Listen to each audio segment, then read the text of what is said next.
ഇനി നമുക്ക് നടി ആക്രമിച്ച കേസിന്റെ വിധിന്യായത്തിലെ കൂടുതൽ വിവരങ്ങളിലേക്ക് വരാം. ആ മാഡം ആരാണെന്ന് കോടതിയും ചോദിച്ചിരിക്കുന്നു. കൊട്ടേഷൻ നൽകിയത് സ്ത്രീയെന്ന് പൾസർ സുനി പറഞ്ഞത് പോലീസ് അന്വേഷിച്ചില്ല.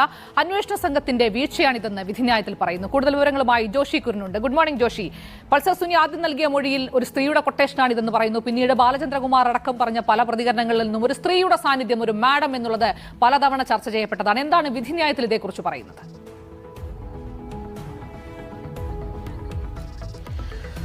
വിധിന്യായത്തിൽ, അതായത് 1711 പേജുള്ള വിധിന്യായത്തിൽ ഓരോരോ ചാപ്റ്ററുകളാക്കിയാണ് ഈ പ്രധാനപ്പെട്ട കാര്യങ്ങളൊക്കെ തന്നെ കോടതി പറയുന്നത്. അതിൽ ഈ ഓരോ ചാപ്റ്ററുകളിലും ഓരോ വിഷയങ്ങളെക്കുറിച്ചും ഈ പ്രോസിക്യൂഷൻ കൊണ്ടുവന്ന വാദങ്ങൾ, ഡിഫൻസ് കൊണ്ടുവന്ന വാദങ്ങൾ, അതിൽ കോടതി എത്തിച്ചേർന്ന നിഗമനങ്ങൾ എന്ന നിലയിലാണ് അതിനെ അവതരിപ്പിച്ചിരുന്നത്. ആ ഒരു ഘട്ടത്തിലാണ് ഈ കൊട്ടേഷൻ സമയത്ത്, അല്ലെങ്കിൽ കൃത്യം നടക്കുന്ന സമയത്ത്, ഈ ഒന്നാം പ്രതിയായിരുന്ന പൾസർ സുനി ഇത് തനിക്ക് കൊട്ടേഷൻ നൽകിയ ഒരു സ്ത്രീയാണ് എന്ന്